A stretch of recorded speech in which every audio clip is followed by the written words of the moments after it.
The ability of the hemoglobin to bind oxygen varies between different organisms and may be a function of the oxygen levels that they are normally exposed to in their environment.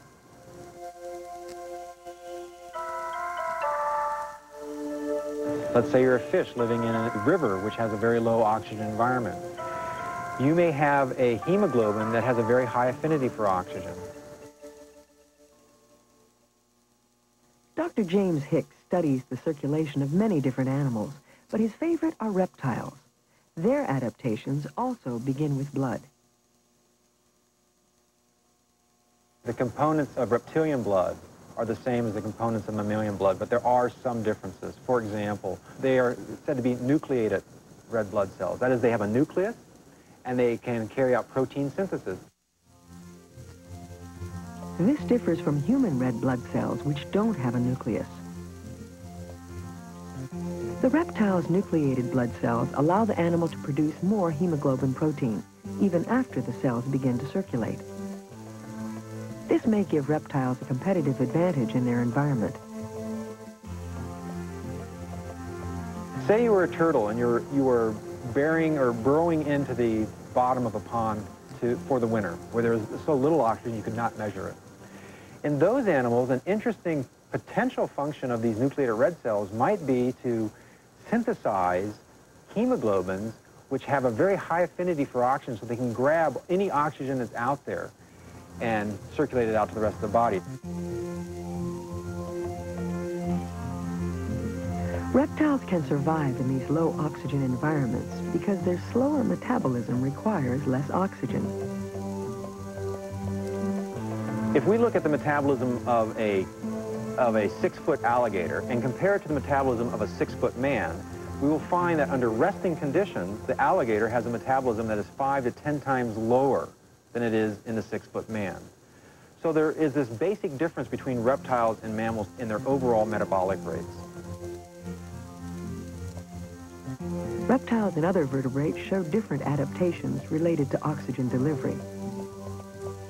We can see these unique features in the heart structures of each organism, including the complex design of the human heart. The human heart represents 2 pumps in one. The right heart pumps blood to the lungs through the pulmonary circuit. The left heart pumps blood to the body through the systemic circuit. Each side has a filling chamber called an atrium and a pumping chamber called a ventricle. From the body, blood enters the right atrium, then the right ventricle, which pumps it into the pulmonary artery on its way to the lungs. Flaps of tissue called valves prevent backflow and keep blood flowing in the right direction.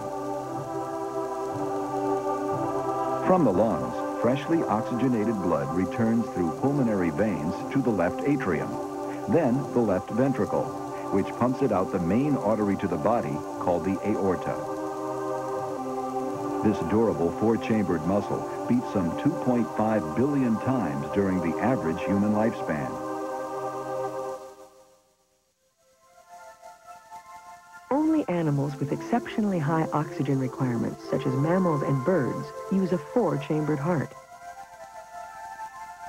Fishes have a 2-chambered heart with 1 atrium and 1 ventricle. Reptiles and amphibians have a 3-chambered heart with 2 atria and only 1 ventricle.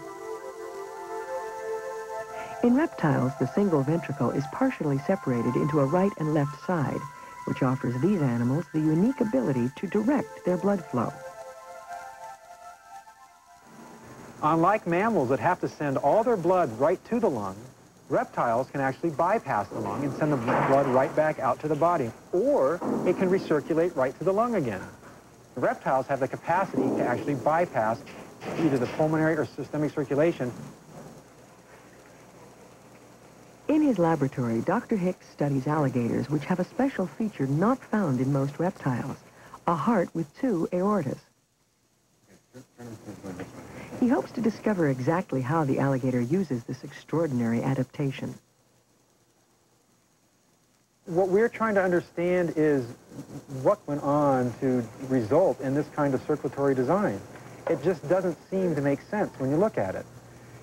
Why have the second aorta? What kind of functional significance, if any, does this provide to the animal?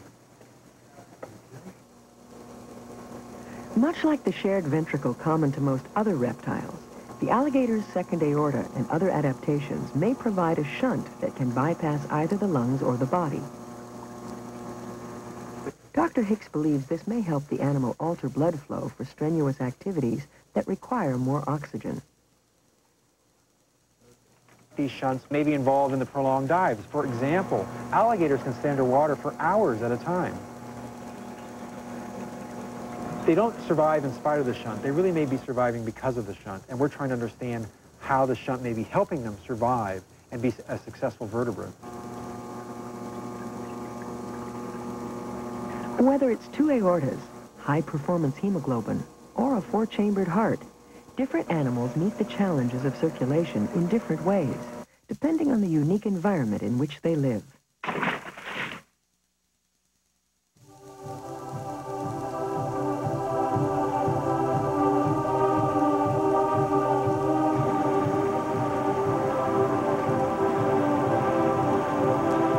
By delivering critical nutrients to the body, the circulatory system fuels the processes of life.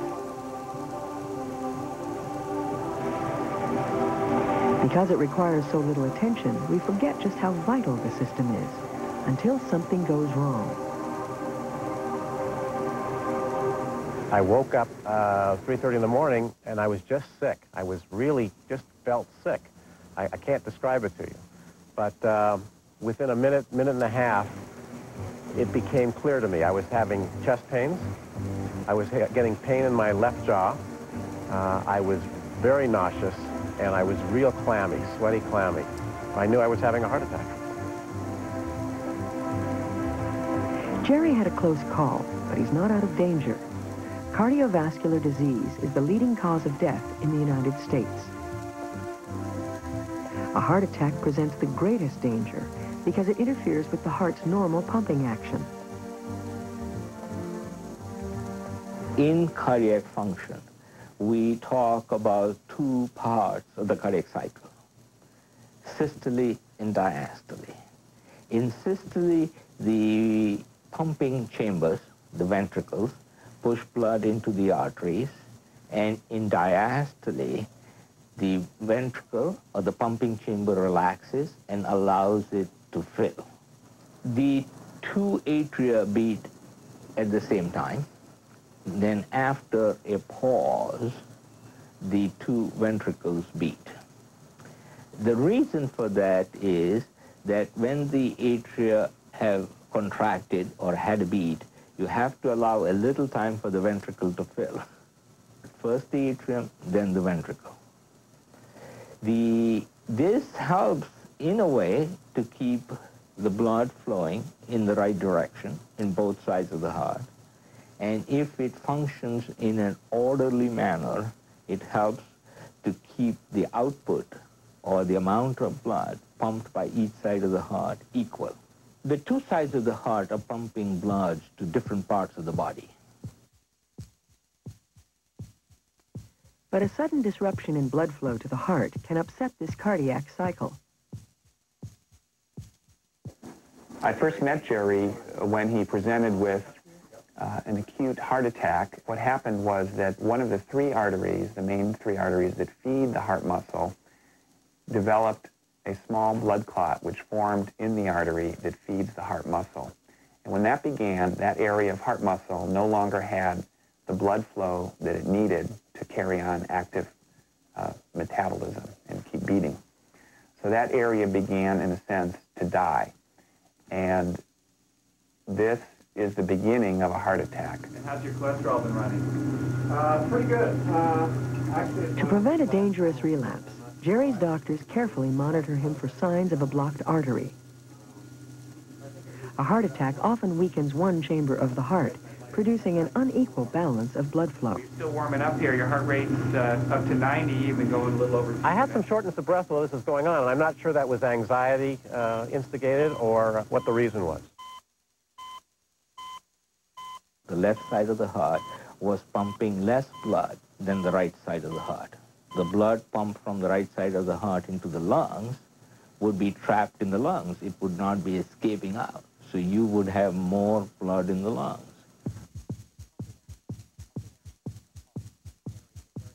A weakened pump is only one problem facing a heart attack victim.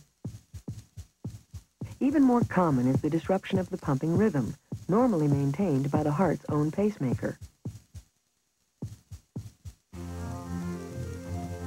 The heart's normal beating rhythm is orchestrated by a natural pacemaker located in the wall of the right atrium.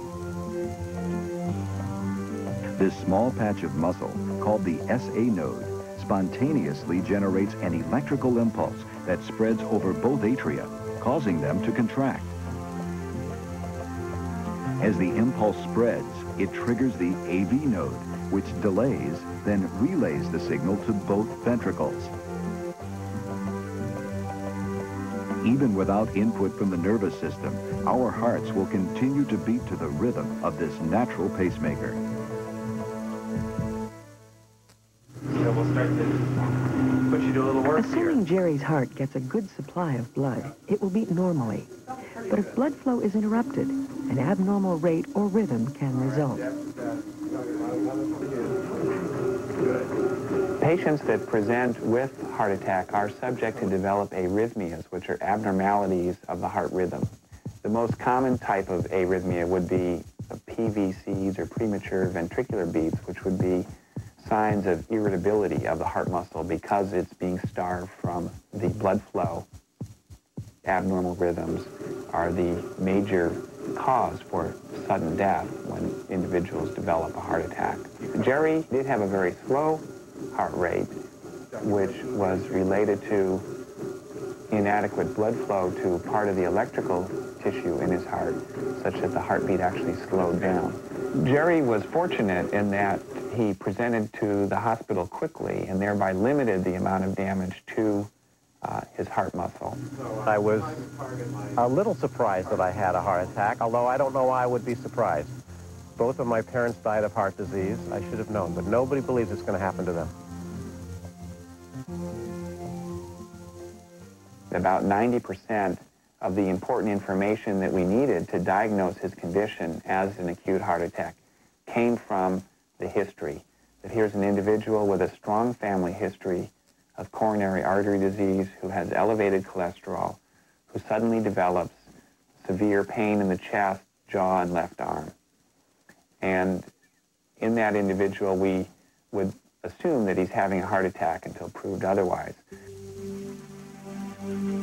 If any symptoms return during the examination, Jerry's doctors may use the surgical procedure which reopened his blocked artery after the first heart attack. He underwent an angioplasty, which is a procedure where a very small balloon is put across the narrowed area of the artery and pushed through the blood clot, and then the balloon is blown up to create a larger channel for blood to flow through, thereby interrupting the process of a heart attack. Stand nice and still. We're recording your... To confirm the artery remains open, Jerry makes regular visits to his doctor. But the most important thing he's doing to avoid another heart attack is changing his lifestyle. My life has changed in various ways.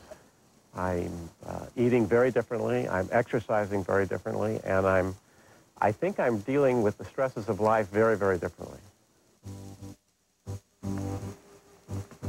I think the outlook for Jerry is very bright because of the changes which he has been able to achieve with diet, exercise, and medication to reduce his blood cholesterol.